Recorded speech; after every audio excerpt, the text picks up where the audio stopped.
She was of divine stock, not of men, in the forepart a lion, in the hinder a serpent, and in the midst a goat, breathing forth in terrible wise the might of a blazing fire. Homer's Iliad. You're listening to Writing Roots, brought to you by Aspen House Publishing.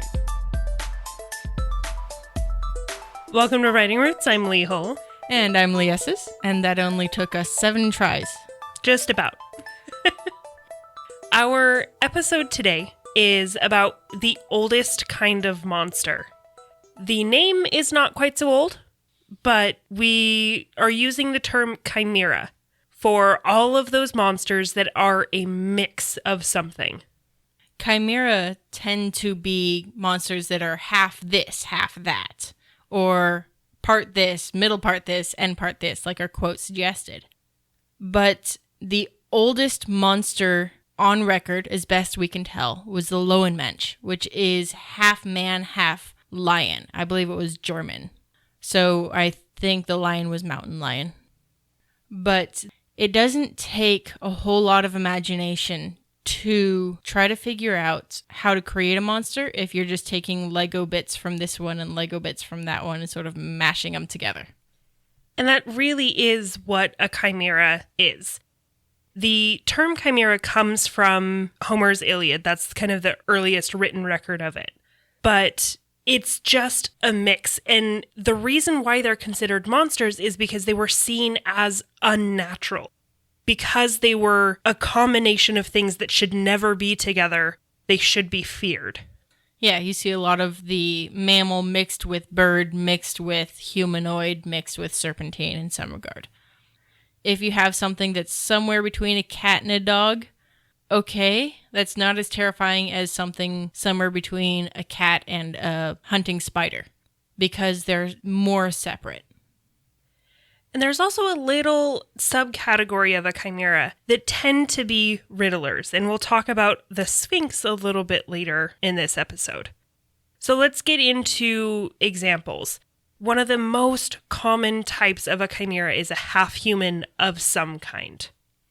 Of course, the first thing that comes to mind is centaurs and fauns. As somebody who grew up reading The Lion, the Witch, and the Wardrobe, fauns were a large part of my imagination. But you also have in Eastern cultures the tengu, which are a human-bird combination. There are a couple of different names for that, but that's the one that I learned first.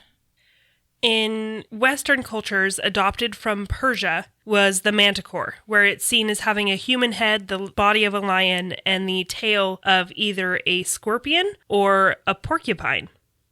I think the second's more terrifying. Uh-huh. Especially in some of the descriptions I was reading, is that it would shoot out the spines from the tail and then regrow them almost instantly. This needs to be in a movie at some point. You put it in your book, let me know. I want to see this. Yes. And then, of course, you also have the Egyptian Sphinx, which is the Riddler, the very much seen as wise. If you can best it using your mind, then it won't eat you. And I think Oedipus had a Sphinx in his story as well that was part of the prophecy that would bring about his own doom. But having a character be not only physically powerful, but witty, it's kind of a part of how characters can be better than their readers in a way. They can be heroic, not only by chopping off Medusa's head, but by figuring out how to see her, by being smart as well. And the Sphinxes tend to be an opportunity in a lot of Mediterranean mythology to showcase your character's brilliance. The reason why the half-human monsters tend to be so scary is because it's an abomination of something that people are so familiar with. We know what humankind is. We know what it looks like. And if it looks different, especially in ancient cultures, it was to be feared. And I think a lot of the before DC and Marvel superpower type characters tended to be in this category. Dr. Jekyll and Mr. Hyde, where he has this, in this case, mental half of him that is animal. And then you've got things like Spider-Man, where he's half spider, half man. Your heroes can be in some way, but they tend to be conflicted. So let's get on to some of the more interesting combinations, I guess you could say. The mix and match meshes of creatures. The origin of the word chimera is, like we said a little bit earlier, from Homer's Iliad. That is the lion head and body. There's a goat head in the middle with the goat udders and then a serpent's tail. If you look throughout world history, you can find almost any two combinations in some regard. One of my favorites is an eagle in the front and a lion in the back. That's the griffin. And kind of going along with that was introduced to, at least to me in the Harry Potter universe, is the hippogriff, where it's the eagle in the front and the horse in the back. This is not to be confused with the hippocamp, which will be covered when we talk about aquatic monsters next episode. But it is also worthy of mentioning a chimera as well. And mermaids, again, half fish, half human. And if you haven't quite figured it out, the griff part of the word is the eagle, the hippo is the horse. If you look at the root of the word, it can give you an idea of what the monster is. So another beast that is fairly common in Arthurian legends and then in some other places, we're going to describe it to you. And I want you to picture this creature. I want you to put the image together in your head.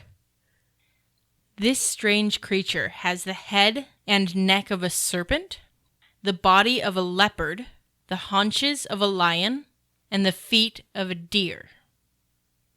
Do you have it? Are you picturing it in your head? What does it look like? Well, what you described, the serpent head, a leopard body, lion back, and then hooves. But if you really break that down, it actually describes a giraffe.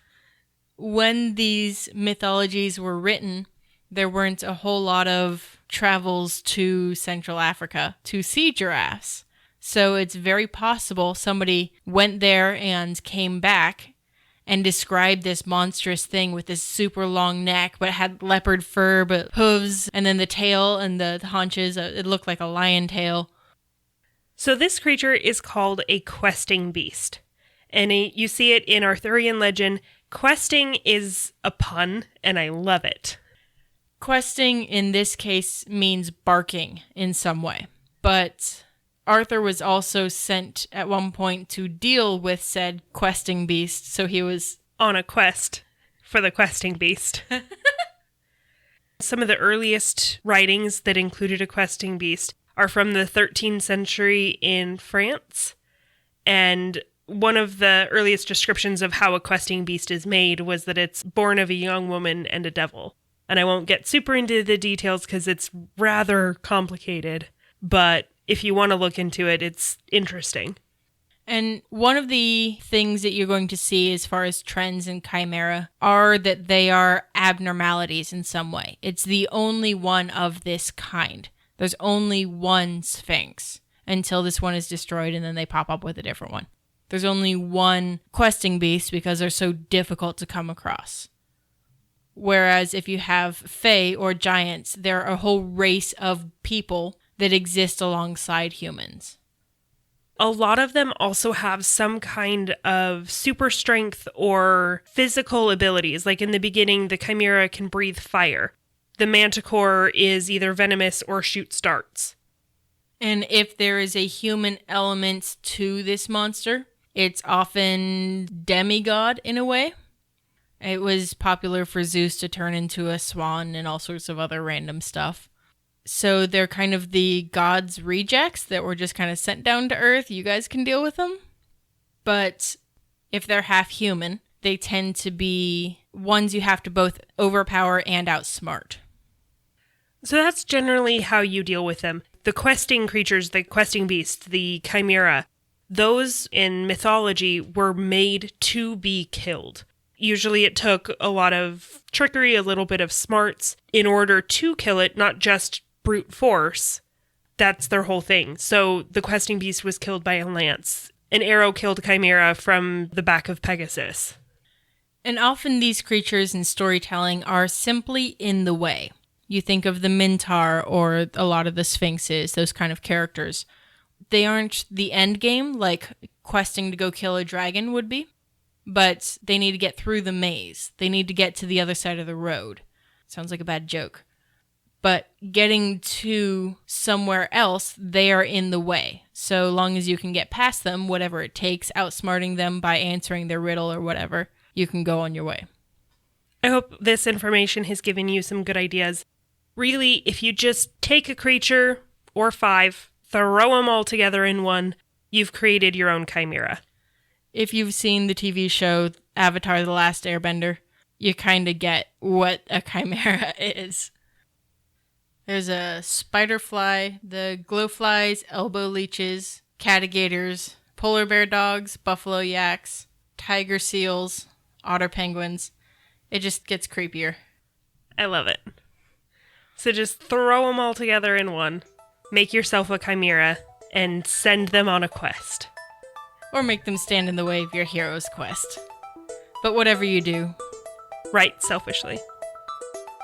If you have a question or comment for our hosts or a topic you'd like us to cover, send us an email at writingroots@aspenhousepublishing.com or find us on Facebook by searching for Aspen House Publishing.